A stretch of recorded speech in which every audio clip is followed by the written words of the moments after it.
नमस्कार दोस्तों, learn with RJ में आपका स्वागत है। तो दोस्तों, आज मैं आपके लिए लेकर आया हूँ skill enhancement course basic accounting के थ्योरी वाले पोर्शन को। यह 8वां भाग है। इसके पहले इस सीरीज में 7 वीडियो आ चुके हैं, जिसका लिंक डिस्क्रिप्शन में दिया जा रहा है। पहले आप उन्हें देख लें, फिर यह वीडियो देखें तो ज़्यादा उपयोगी होगा। तो आइए शुरू करते हैं। पिछले वीडियो में हमने अकाउंटिंग प्रिंसिपल के पहले कॉन्सेप्ट को देखा था, सेपरेट एंटिटी कॉन्सेप्ट। दूसरा जो कॉन्सेप्ट है वो है मनी मेजरमेंट कॉन्सेप्ट, यानी मूल्य मापन का सिद्धांत। यह सिद्धांत कहता है कि अकाउंटिंग में केवल वही इवेंट रिकॉर्ड किए जाएंगे जिसके मूल्य को हम रुपयों में माप सकते हो, ठीक है ना, जिसके मूल्य का पता हम लगा सकते हो। केवल वही ट्रांजैक्शन जो है अकाउंट में रिकॉर्ड किए जाएंगे। यानी हमने माल खरीदा, बेचा, या फिर कोई एसेट खरीदी, बेची, या फिर कोई खर्चा हमने किया, कोई आय कमाया, तो इन सारी चीज़ों को हम मनी के रूप में मेजर कर पाते हैं। इसलिए ये सारी चीज़ें अकाउंटिंग में रिकॉर्ड होती हैं। लेकिन कुछ ऐसे इवेंट भी बिजनेस में होते हैं जिसे मनी के रूप में व्यक्त नहीं किया जा सकता है, मनी के रूप में उसे रिकॉर्ड नहीं किया जा सकता है। जैसे कि एक एग्जांपल मैंने पहले भी बताया था कि व्यवसाय का बहुत अच्छा कर्मचारी है, उसकी अच्छी गुडविल है, उसकी वजह से व्यवसाय को बहुत सारे फायदे होते हैं। एक बहुत बढ़िया मार्केटिंग एग्जीक्यूटिव है, वो तमाम तरीके के कस्टमर को आप अपने साथ जोड़कर व्यवसाय को आगे बढ़ाने में मदद करता है। अचानक से वो बीमार पड़ जाता है या कोई उसे दिक्कत हो जाती है, वो कंपनी छोड़ देता है। ऐसे केस में उस व्यक्ति के पर्सनल गुडविल की वजह से जितने लोग व्यवसाय से जुड़े थे, उनमें से तमाम लोग उस व्यवसाय के साथ ट्रांजैक्शन नहीं करेंगे। तो ऐसे में बिजनेस को नुकसान तो होगा ही, लेकिन ये नुकसान कितना होगा इसे मनी के रूप में हम नहीं माप सकते हैं। इसलिए उस मैनेजर के काम छोड़ने की वजह से बिजनेस को क्या नुकसान हुआ, उसे हम अकाउंटिंग में नहीं दिखा पाएंगे। ऐसे ही बहुत सारी घटनाएं होती हैं जो बिजनेस के लिए फ़ायदेमंद भी होती हैं, नुकसानदायक भी होते हैं, लेकिन उसे मनी में मेजरमेंट नहीं किए जाने की वजह से अकाउंटिंग में नहीं दिखाया जा पाता है। तीसरा कॉन्सेप्ट है गोइंग कंसर्न कॉन्सेप्ट। इसे हिंदी में कहते हैं सतत व्यापार या चालू व्यापार की अवधारणा।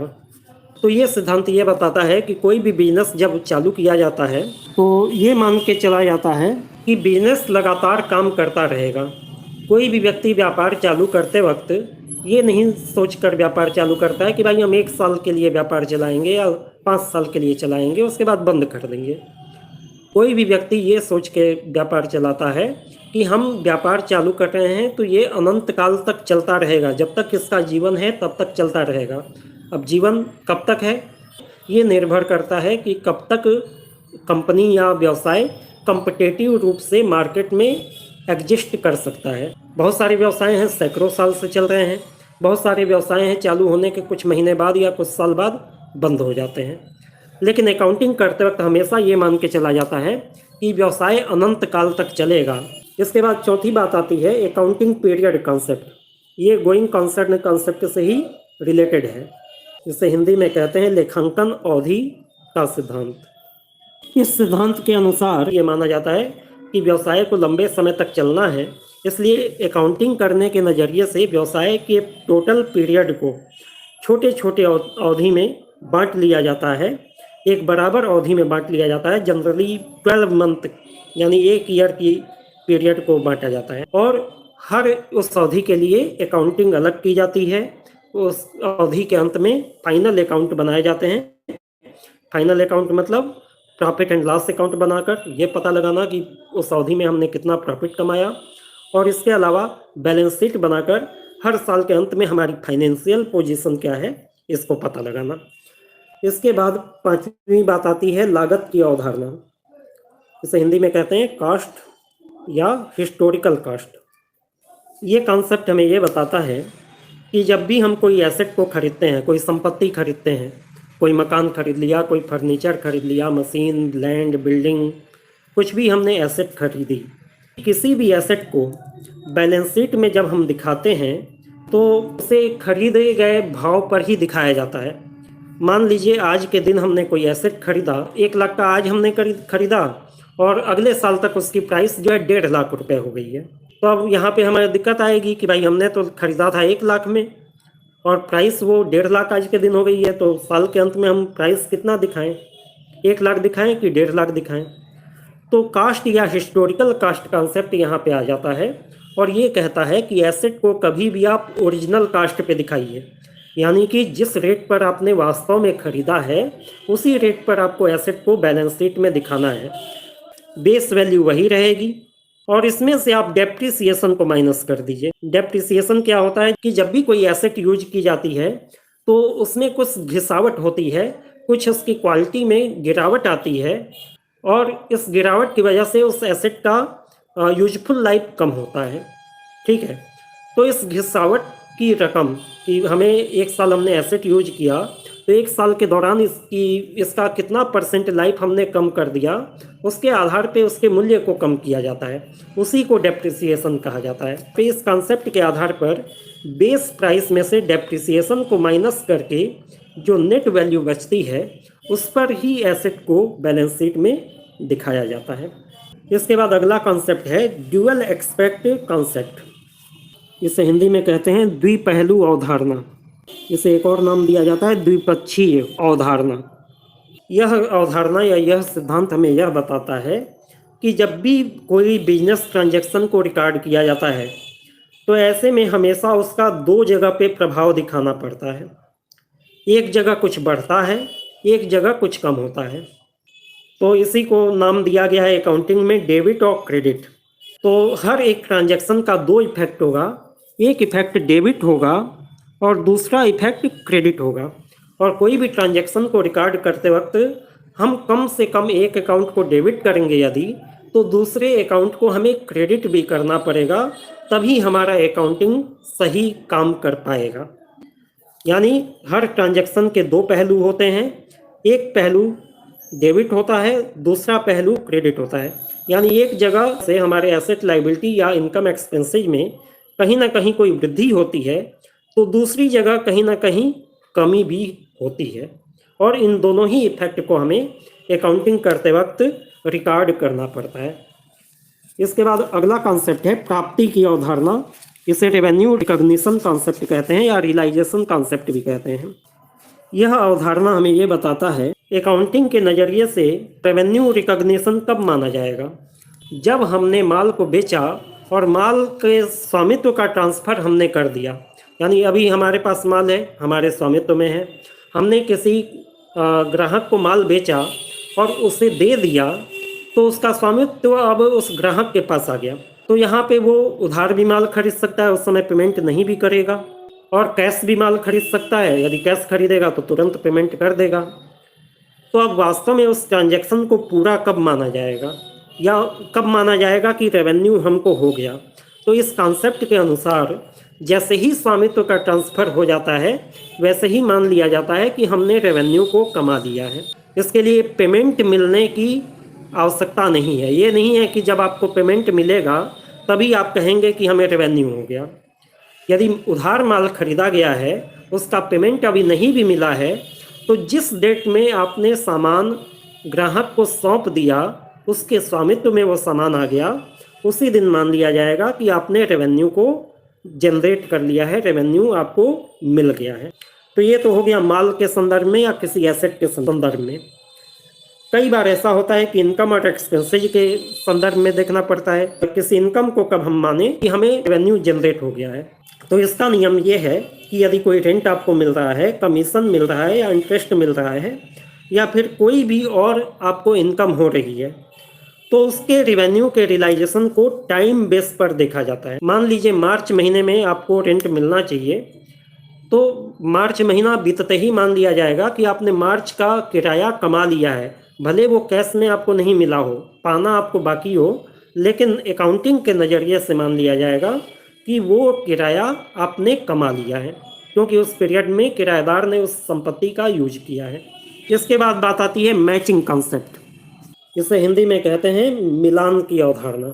ये अवधारणा ये कहती है कि भाई जब आप प्रॉफिट को कैलकुलेट कर रहे हैं तो जिस पीरियड का आप इनकम ले रहे हैं उसी पीरियड के एक्सपेंसेज को भी आप लीजिए। ऐसा नहीं हो कि आप जनवरी से लेकर दिसंबर तक का इनकम जोड़ लीजिए और अप्रैल से लेकर मार्च तक का आपने एक्सपेंसेस घटा दिया। ऐसे करके यदि आप प्रॉफिट निकालेंगे तो आपका प्रॉफिट सही नहीं आएगा। यानी मिलान की अवधारणा ये कहती है कि इनकम का पीरियड और एक्सपेंसेस का पीरियड, इन दोनों में एक समानता होनी चाहिए। जिस पीरियड के लिए आपने इनकम लिया है उसी पीरियड के खर्चों को उसमें से घटाकर आप प्रॉफिट को कैलकुलेट करेंगे। इसी का एक सब कॉन्सेप्ट है, या इसे कह लें कि मैचिंग कॉन्सेप्ट का ही एक मिलता जुलता स्वरूप है एक्रूअल कॉन्सेप्ट, उपार्जन की अवधारणा।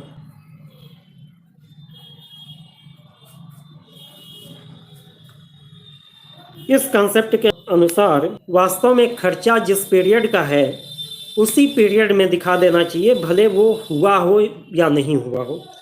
ठीक है, मान लीजिए आप किराए पे कोई भवन लिए हुए हैं और उसका किराया आप अगले महीने के 5 तारीख को आप किराया देते हैं। ठीक है, तो जनवरी का किराया आप देंगे 5 फरवरी को, फरवरी का किराया आप देंगे 5 मार्च को, मार्च का किराया आप वास्तव में देंगे 5 अप्रैल को। तो पेमेंट तो किया आपने 5 अप्रैल को, लेकिन किराया आपका बना कब? मार्च में बना। 31 मार्च को आपको देना था, वास्तव में 31 मार्च को आपका ड्यू हो गया था किराया। तो एक्रूअल कॉन्सेप्ट ये कहता है क्योंकि ये किराया मार्च का है इसलिए इसे आप मार्च में ही दिखाइए, भले आपने पेमेंट अप्रैल में किया है। यानी एक्रूअल कॉन्सेप्ट ये कहता है कि जैसे ही आपका एक्सपेंसेज ड्यू हो जाता है वैसे ही आप उसे अकाउंटिंग में दिखा देंगे, भले वास्तव में आपने उसे पेमेंट किया हो या न किया हो। इसके बाद अगला कॉन्सेप्ट जो है वेरीफाइएबल ऑब्जेक्टिव कॉन्सेप्ट, इसी को दूसरे नाम से भी जाना जाता है ऑब्जेक्टिविटी कॉन्सेप्ट। हिंदी में इसे कहते हैं जांच योग्य लिखित साक्ष्य की अवधारणा। इसके अनुसार जब भी आप कोई ट्रांजैक्शन को रिकॉर्ड करते हैं तो रिकॉर्ड करने के पहले आपके पास कोई ना कोई प्रूफ होना चाहिए कि वो ट्रांजैक्शन हुआ है। यदि आप कोई खर्चे को लिख रहे हैं अकाउंटिंग में तो उस खर्चे के संबंध में आपके पास बिल होना चाहिए, इनवॉइस होना चाहिए। ठीक है, यदि आपने किसी को पेमेंट किया है तो पेमेंट करने का कुछ ना कुछ प्रूफ आपके पास होना चाहिए। माल यदि आपने बेचा है तो आपको बेचने की रसीद आपके पास होनी चाहिए। माल खरीदा है तो उसका एक इनवॉइस आपके पास आना चाहिए। यानी कोई भी बिजनेस ट्रांजैक्शन बिना प्रॉपर वाउचर के, वाउचर एक तरीके का डॉक्यूमेंट होता है जिसमें पहली बार किसी ट्रांजैक्शन को दिखाने का काम किया जाता है। ठीक है, तो आपके पास कोई ना कोई प्रूफ होना चाहिए आपके ट्रांजैक्शन का। यदि प्रूफ नहीं है तो वो ट्रांजैक्शन संदेह की दृष्टि में आएगा। तो ऐसा काम आपको नहीं करना है। कुछ भी रिकॉर्ड करना है अकाउंटिंग में तो उसका कोई ना कोई आपको प्रूफ रिकॉर्ड के रूप में रखना है। तो ये तो हो गई अकाउंटिंग कॉन्सेप्ट की बात। अब बात कर लेते हैं अकाउंटिंग कन्वेंशंस की। तो जैसा कि मैंने पहले भी बताया है कि ये ऐसे नियम हैं जिनको मानना ज़रूरी नहीं है, लेकिन आम तौर पे ज़्यादातर लोग इसे फॉलो करते हैं क्योंकि इससे उनको कुछ आसानी होती है। पहला है कन्वेंशन ऑफ फुल डिस्क्लोजर, इसे हिंदी में कहते हैं पूर्ण प्रकटीकरण की प्रथा। ये कन्वेंशन कहता है कि अकाउंटिंग करते वक्त जितने भी महत्वपूर्ण इन्फॉर्मेशन है आपके बिजनेस से रिलेटेड या आपके अकाउंटिंग की पद्धति से रिलेटेड, उसे पूरी तरीके से आपको डिस्क्लोज करना है, कुछ भी छिपाना नहीं है आपको। जैसे डेप्रिसिएशन लगाने के कई तरीके हैं, आप पहले किसी और तरीके से लगाते थे, आपने इस साल से तरीका बदल दिया, तो उसके बारे में जानकारी होनी चाहिए कि भाई इस साल से हमने डेप्रिसिएशन लगाने का तरीका बदल दिया है। ऐसे ही कोई भी जानकारी जो आवश्यक हो सामने वाले व्यक्ति के लिए, ताकि वो अकाउंटिंग का रिकॉर्ड पढ़ते वक्त, आपके अकाउंटिंग स्टेटमेंट्स को पढ़ते वक्त उसे कन्फ्यूजन ना हो और यदि कोई चेंज हुआ है तो उसकी जानकारी उससे हो जाए। इसलिए आपको सारी चीज़ों को पूरी तरीके से डिस्क्लोज करना है, कुछ भी छिपाना नहीं है।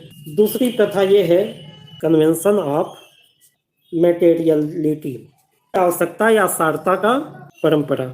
कन्वेंशन ऑफ मटेरियलिटी जो है ये फुल डिस्क्लोजर का अपवाद है या जस्ट इसके अपोजिट है। फुल डिस्क्लोजर में कहा जा रहा है कि आपको कोई भी महत्वपूर्ण चीज़ें छिपानी नहीं है, सारी चीज़ें आपको अकाउंट रिकॉर्ड में बतानी है, प्रकट करनी है। लेकिन कन्वेंशन ऑफ मटेरियलिटी ये कहता है इनसिग्निफिकेंट चीज़ों को आप अवॉइड कीजिए। जैसे जो छोटे छोटे खर्चे होते हैं उनको आप अलग अलग दिखाने की बजाय एक जगह मिला कर दिखा दीजिए, उनको बहुत डिटेल में आपको बताने की ज़रूरत नहीं है। या फिर यदि किसी अमाउंट को आप दिखा रहे हैं उसमें कुछ रुपए कुछ पैसे हैं, तो पैसे को आप राउंड फिगर में करके रुपए में बदल के दिखा दीजिए, ठीक है। क्योंकि पैसों का बहुत महत्व नहीं है। यदि 1000 2000 5000 रुपये का ट्रांजेक्शन हो रहा है, उसमें 10 5 पैसे 20 पैसे का यदि अमाउंट ऊपर नीचे हो रहा है तो इससे बहुत फर्क नहीं पड़ने वाला है। यानी कन्वेंशन ऑफ मेटेरियलिटी ये कहता है कि छोटी मोटी चीज़ें जो इनसिग्निफिकेंट है उसे आप जो है छोड़ सकते हैं, या उसे आप एक कलेक्टिव तरीके से दिखा सकते हैं। एक एक चीज़ को आप यदि दिखाने लगेंगे तो आपका अकाउंटिंग रिकॉर्ड बहुत बृहद हो जाएगा, बहुत ज़्यादा बोझिल हो जाएगा। तो इस चीज़ को आप कर सकते हैं। उसके बाद तीसरा जो कन्वेंशन है वो है कन्वेंशन ऑफ कंसिस्टेंसी, यानी स्थिरता की प्रथा। ये प्रथा हमें ये कहती है कि भाई देखिए, जो भी मेथड आपने अकाउंटिंग के लिए एक बार अपना लिया उसे आप बार बार चेंज मत करिए। यदि डेप्रिसिएशन लगाने के लिए आपने स्ट्रेट लाइन मेथड को अपना लिया है तो साल दर साल हर साल आप उसी मेथड को अपनाइए। ऐसा नहीं कि कभी आप स्ट्रेट लाइन मेथड से डेप्रिसिएशन लगा रहे हैं, कभी जो है रिटन डाउन वैल्यू मेथड से आप डेप्रिसिएशन लगा रहे हैं। गुडविल का कैलकुलेशन करने की कई विधियां हैं, तो आप कभी कुछ पद्धति अपना लेते हैं, कभी कुछ पद्धति अपना लेते हैं। ऐसे बार बार अपने अकाउंटिंग के तरीके को आपको बदलना नहीं है, क्योंकि यदि ऐसा आप करेंगे तो आपका अकाउंट स्टेटमेंट जो है एक साल का स्टेटमेंट दूसरे साल के स्टेटमेंट के साथ कंपेयर करना मुश्किल हो जाएगा। तो ये कन्वेंशन कहता है कि भाई आप नियम बार बार बदलिए मत, अपने तौर तरीकों को बार बार बदलिए मत। एक बार जो तरीका आपने अपनाया है उसे आप लगातार अपनाते रहिए। और यदि आप तरीका बदलते भी हैं तो इसे फुल डिस्क्लोजर के कन्वेंशन के अनुसार जरूर बता दीजिए कि हमने तरीका बदला है, लेकिन ये बहुत आवश्यक हो तब बदलिए। चौथा कन्वेंशन है कन्वेंशन ऑफ कंजर्वेटिज्म, रूढ़िवादिता की प्रथा। इसके अनुसार आपको अकाउंटिंग का रिकॉर्ड बनाते वक्त रूढ़िवादी रहना है, यानी पुराने विचारधारा का रहना है। पुराने विचारधारा का रहने का मतलब क्या है कि जितने भी संभावित खर्चे हैं या नुकसान हैं इसे आप रिकॉर्ड कीजिए अकाउंट में। यदि आपको लगता है कि भविष्य में आपके ऊपर कोई लाइबिलिटी आ सकती है, कोई खर्चा आपको करना पड़ सकता है या आपको कोई नुकसान होने वाला है, तो उस खर्चे को आप रिकॉर्ड कीजिए, उसके लिए आप प्रोविज़न बना दीजिए। लेकिन संभावित आय के लिए ऐसा कोई भी प्रोविज़न आप मत कीजिए या इसे एडवांस में आप मत दिखाइए। यानी कोई खर्चा यदि आपको लगता है कि भविष्य में हमारे ऊपर आ सकता है तो उसे तुरंत आप बुक्स ऑफ अकाउंट में दिखाइए कि हाँ ये खर्चा आ सकता है, इसके लिए हमने प्रोविज़न बना लिया या इसके लिए हमने पहले से अमाउंट निकाल के अलग रख लिया है। लेकिन यदि आपको लगता है कि भविष्य में आपको कोई आय होने वाली है तो इसे आप जो है एंटिसिपेशन के आधार पर रिकॉर्ड मत कीजिए। जब वास्तव में आपको आय प्राप्त हो जाए तब आप रिकॉर्ड कीजिए। रूढ़िवादिता की प्रथा यही कहती है कि नुकसान के लिए तो आप व्यवस्था बना के रखिए, लेकिन आय को तभी रिकॉर्ड करिए जब वास्तव में वो आपको प्राप्त हो जाए। एडवांस में आय को रिकॉर्ड मत करिए। तो आज के वीडियो में इतना ही। आगे की चीज़ें हम अगले पार्ट में देखेंगे। यदि वीडियो आपको अच्छा लगा हो तो वीडियो को लाइक कीजिए, शेयर कीजिए और चैनल को सब्सक्राइब कर लीजिए और बेल आइकन दबाना मत भूलिएगा, ताकि कोई भी नए वीडियो की नोटिफिकेशन आपको समय से मिल जाए। Good day to all of you.